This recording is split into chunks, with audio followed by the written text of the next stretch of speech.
Welcome to part 2 of this weekend's vlog. So we're going to be making fish cakes. We're going to do lots of cooking. We're going to be collecting some pots for growing our seedlings in. We're going to be collecting some pig feed. Lots of cooking. We're going to be cooking a risotto, some sourdough, and some fish cakes.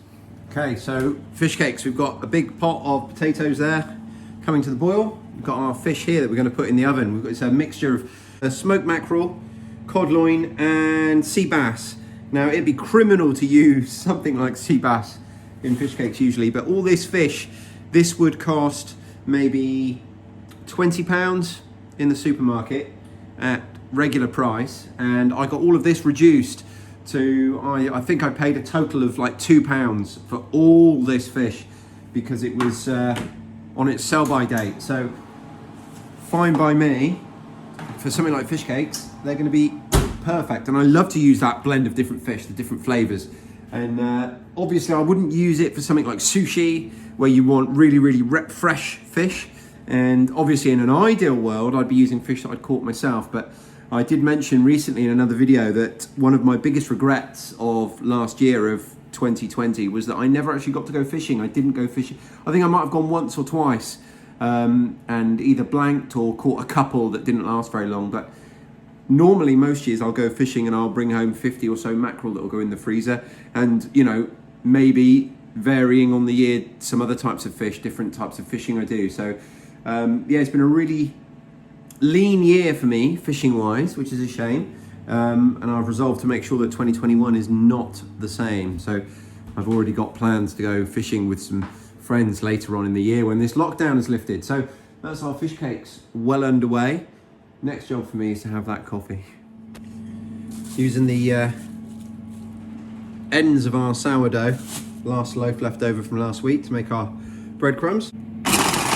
Fish is just coming out of the oven, and you can see there's lots and lots of stock in there I'll save, but I covered it with another tray to keep the moisture in, because fish sometimes when you cook it in the oven can dry out. Really don't want that for these fish cakes. So potatoes just about done. I've got some breadcrumbs ready, got some fennel that we've saved and dried. So it's so simple. It's just a case of potatoes and fish, mash them together just like you would mashed potato, and add the fennel and mash it all up, and then form the fish cake. It's going to be quite sticky. Egg if you need it, and then dip it in the breadcrumbs. Boom, you're done.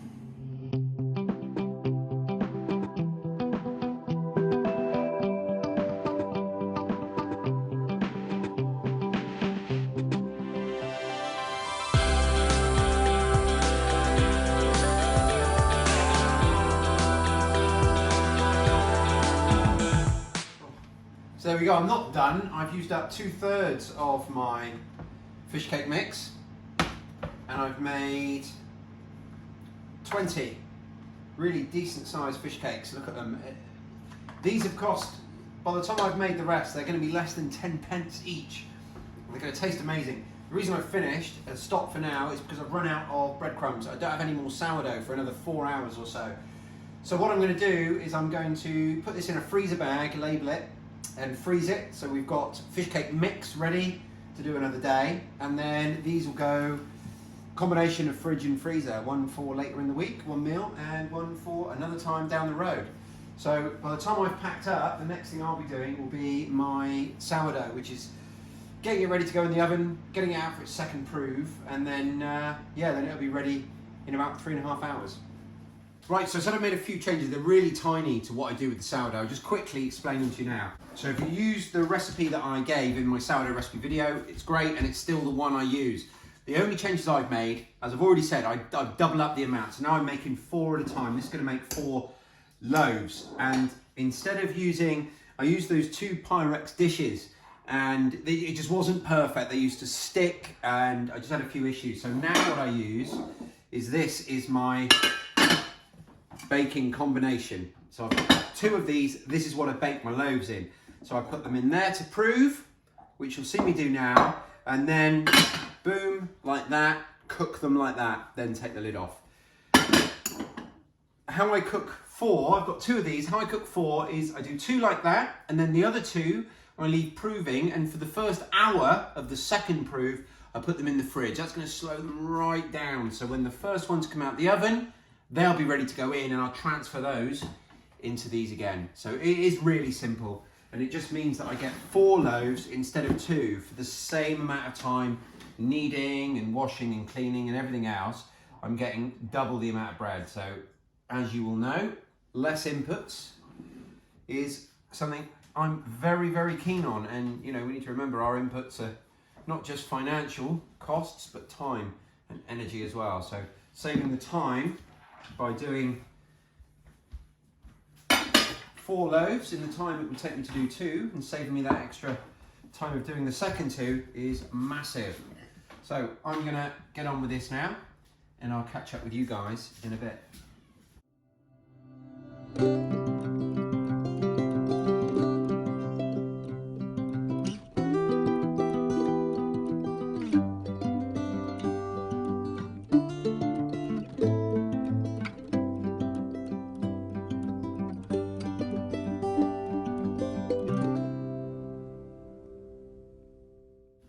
So that's all the sourdough done. So now I've got these 2 here, which I've got the pots I want to cook them in.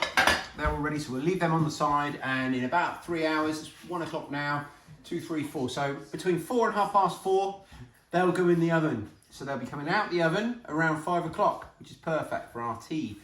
The other 2 I'm going to put in the fridge now, and they want to stay in the fridge. Basically, the fridge is going to retard the process of the second proving. So if I left them in the fridge, they'd be ready in about 12 hours. So 1 o'clock in the morning. Obviously I don't want to do that. I want to put them in straight after these. So if I put them in the fridge for just over an hour, or an hour and 10 minutes, then bring them out, then they're going to have their full 3 hours prove at room temperature and be an hour behind these guys, and then I'll have an extra hour in the fridge, which won't really affect them too much. So that's the plan. Put these in the fridge now. Got to top up my starter, and then, you know, feed that, put that back in the fridge ready for next week, and then that's us done for sourdough today, apart from the actual baking. So I've left my sourdough at home proving, and I have left the house, obviously, and I had to go and see a client. I've got a client that wanted me to come around and look at some work. A part of my job is to go and look at the jobs first, and then obviously to price them up and schedule them in and what have you. So I had to do that today. So I've gone and done that. You'll notice behind me, I've got 2 empty bins. So I'm also on my way to a local fruit and vegetable shop. You know the drill. Going to pick up some waste product from them that's going to be feed for our animals, and get that home. By the time I get home, we'll be ready, I would think. It's 3:10 now. We'll be ready for our sourdough to go in the oven, our first bit of sourdough. And it's been such a productive day, but everything's like, I'm really on a roll now, and everything is following one after the other, because we'll be getting home, it'll be sourdough in the oven, and then instantly I'll be starting to cook my risotto, and that'll take us through. They'll both be ready about 5, at which point the second sourdough goes in the oven, and I'll be sitting down to eat with my family, and the second lot of sourdough will come out the oven at 6. At which point it will be dark. So I'm not sure that I'll be getting much else done today outside. However, after dark, what I will do is I'll go through all of my seeds, my seed tin, and I'll do something that I do every year, which is separate them out so that I've got a little packet or a little envelope that contains all the seeds that I'm going to be planting in February. And then at the end of February, I've got another envelope ready with all the seeds that are going in March, rather than having to go through the entire seed tin every few weeks. Another thing I'm hoping to do this weekend, or maybe not this weekend, but soon, another thing that's top of my mind for planting all these seeds, I want to make up some nice permanent seed markers. I want to use some slate and some kind of, maybe a Tipex pen or something like that, to make some permanent seed markers, because it's something that I'm doing every year and I don't feel that I've quite got it right yet, and I want something permanent. So these are all things that are in my mind to get done. So much to get done this time of year.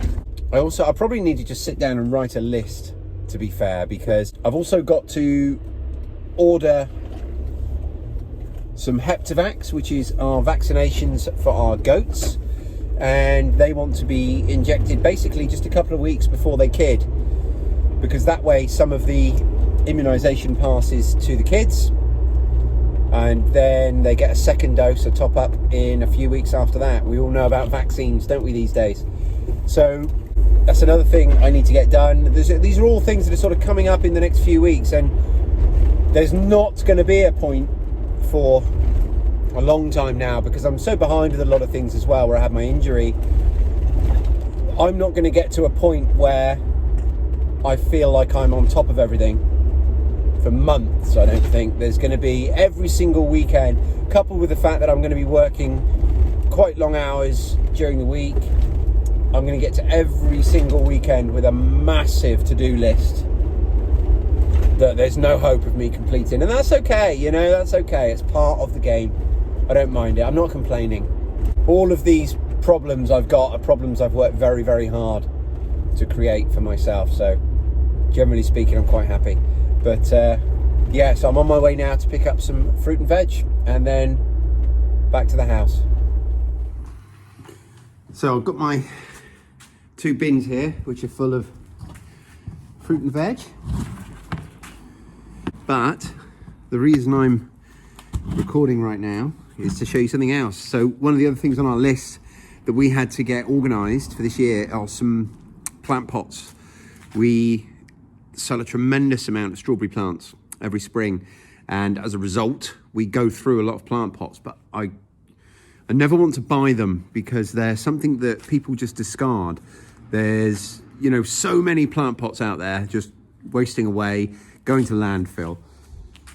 So I love this place. I love this place, Wincanton Fruit and Veg. They're so helpful, and they're a source of all sorts of recycled things that I use. And here's just another one. All of these pots need rehoming, so I can help with that. So there we go. It's about 60 kilos of pig food and a load of plant pots. Winning. Okay, just got back, unloaded the bins. So I'm going to get the oven on, up full whack, ready for our first lot of sourdough to go in, and make a start on our risotto. So I'm not going to bother filming this. It's a really simple recipe. It really couldn't be easier. Fry off some onions, chop them really, really fine, fry them on a medium-high heat, not too high, until they become translucent. Add some garlic, whatever herbs you want to add, and then throw in our rice. Give the rice a good stir around, let that coat with the oil. We're going to be using fat that we've rendered from our pigs, and then we've got our chicken stock here, and we're just going to keep adding our chicken stock. Risotto is really, really simple. You just keep adding stock, 1 ladle at a time. Stir, stir, stir. The thing is with the risotto, you can't leave it alone. You have to keep stirring it. But you stir, stir, stir until all the liquid's gone, and then add some more liquid and just keep going, keep going, keep going. Because the other ingredients we're adding are peas and ham. Now the peas don't really need cooking. Well, they will be cooked, but they only want like 5 or 6 minutes at that nice high temperature that it's going to be at. We're going to add them towards the end. The ham obviously is already cooked, so that just needs heating. So the thing to bear in mind, food safety wise, our ham has already been in the fridge for a little while. So that's part of the reason we're doing this today, to use it up. So what's really important, normally if you were cooking a risotto, if you were using ham that still had several days left on it, you could just heat it. We need to cook it. We need to cook it right through to effectively reset all those bacteria levels back to 0. So we're going to make sure that our ham, once it's in there, the temperature gets up nice and high and cooks it all through again. But that's it really. You can add whatever you want. You know, you don't need to use peas and ham. You can use beans, you could use chicken, you can use whatever you want. You know, it's a really, really, what's the word?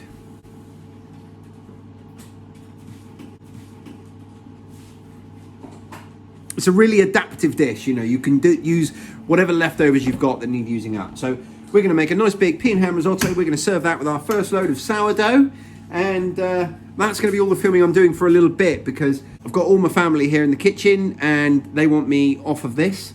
So I'm going to pack this away now for a couple of hours until we've eaten, and then we'll start looking at our seeds, I hope. So I'll speak to you in a sec.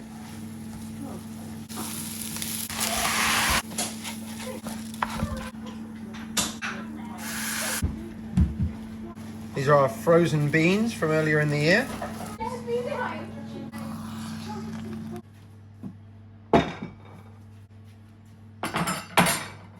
So that's dinner all done, packed up, put away. We've got 2 evening meals worth of risotto there, one for the fridge, one for the freezer.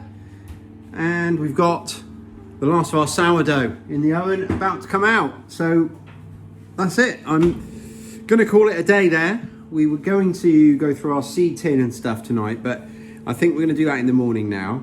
We just started watching The Walking Dead with my son, started re-watching it, so I might go and watch an episode or 2 of that, and then I might record a podcast. But that's going to wrap me up for this video for today. So I will definitely tomorrow be going through my seed tins. We're going to be doing some, I'm not sure whether we're doing any planting this week, but if not, it will definitely be next week. We're actually going to be starting to plant our food, which is really exciting, to plant our main crop foods.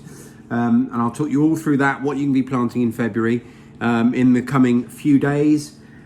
And yeah, we just have, like every day, I have to see how it goes. I've got lots of other ideas, lots of things I want to do. I've got some maple trees that I want to tap as well and get some maple sap and make some maple syrup, but it's all going to be time dependent. We'll have to just see how we get on. But either way, that's going to wrap up this video.